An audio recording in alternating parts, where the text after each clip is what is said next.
presented with the VEVOR Airless Paint Sprayer. So we got a drip cup, we got our wand extension, we got our hose. There is our sprayer. So we got a nice little cover on our display. We've got our pressure knob here on the top. That is a 120 volt plug. We got our port for that hose. On the back we got our power switch. This one does have the handles and the wheels, so we can just take that cart and drag it along. Don't have to worry about picking it up and carrying it anywhere. And I do appreciate that it comes mostly assembled. So here's our paint inlet and our return. We got our handle, and this does have the spring pins, so we can just press that in. There you go. And that'll lock itself in place. So there's our spray gun. Got a nice feeling handle on there. That is all metal, so we don't have to worry about ruining any rubber on there. It does have a hanging hook, and we got our nozzle holder. So this does actually come with a variety of different nozzles depending on the pattern that you want. Got a cleaning brush, we got some gloves, and we got a whole bunch of filters. Okay, so we do have a filter pre-installed, so all of these are just extras. So on the bottom, we've got a plug. That is where our suction hose is going to go. Put a little mineral oil on those O-rings to lube it.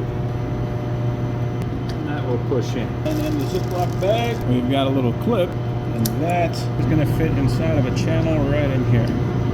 Squeeze that down, push it in, and let it go. So that is going to hold the hose in place. And our return is going to go here. That's just a compression fitting. We're going to put our nut on the hose, push that onto the barb, and then tighten that back down. And for the hose, this hose has the same fittings on both sides, so you just pick whichever one you prefer. I'm grabbing this side because it has the tag nearest to it. You don't need any kind of pipe tape or anything like that. And that is just a compression fitting. There we go. And then the other side will thread into the gun. So the next step is we just got to pick which nozzle we want to use. You can see right there this says 517, so this is a 517 nozzle. We got everything from a 517 up to a 621. So I'm going to go with the 517. The first number is going to be the size of the spray, so that is the 5 times 2, so that is a 10-inch spray. So that cone is going to be 10 inches apart. And the 17 is the size of the orifice. So we're going to drop that guy in the top. You can see there is a little channel where that guy can fit. When you got it in there, it should stop right about there, and spin it around, and it should stop right about there. So right there, it would be spraying backwards. If you need to clear that nozzle out, that's a good way to do it. And then there we got the nozzle facing front. And then it also came with this. That is just going to fit right inside that hole. So from here we can put on our extension if we want to, or if we know we're going to be up close, we can just attach it directly like this. You can see there is an arrow on the top that is letting us know that we are going to be spraying forward. If we spin that guy around, and then we will be cleaning out that nozzle. The last thing is this cup. This is a drip cup. The point of this is we would put that in there whenever we are done, so if anything drains out of here, it will be contained. But I do not see any obvious place to actually install that. The only picture I saw had it installed like that, so that it's actually facing away, and that does not really accommodate what we need there.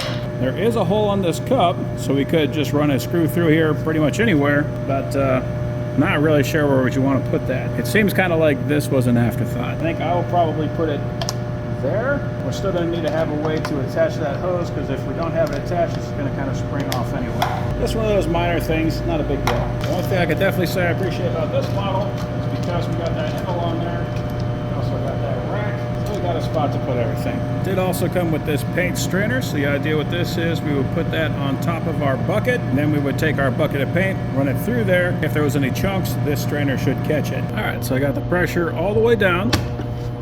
This is just a bucket of water, not hot, not cold, just regular old lukewarm water. I'm going to set it to purge, so I'm pushing that down. So that's going to pull in the inlet, and that is going to go out the purge line. Go ahead and turn that on. Welcome to use Smart Control Painting Sprayer. Please add lubricant before use. Oh, yeah. And it gives you a reminder to add some lubricant. Let's go ahead and do that.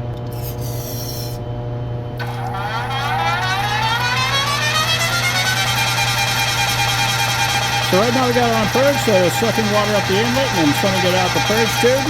If we close this guy up, and now we'll start pressurizing the system.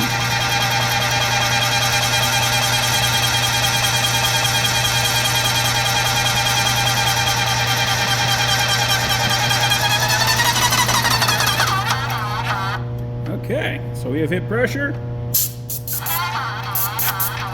and we have got water pressurizing that system. So let's go ahead and swap that out for paint. So I'm going to detach the purge tube, pull the inlet out, drop that in the paint, put the purge back in the water bucket, and then we're going to purge. So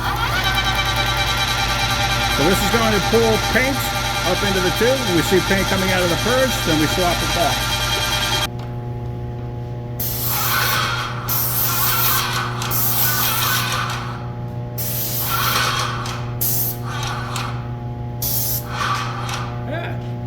Beautiful. That is a very effective machine. That thing will paint like a monster. So overall, I am very happy with that.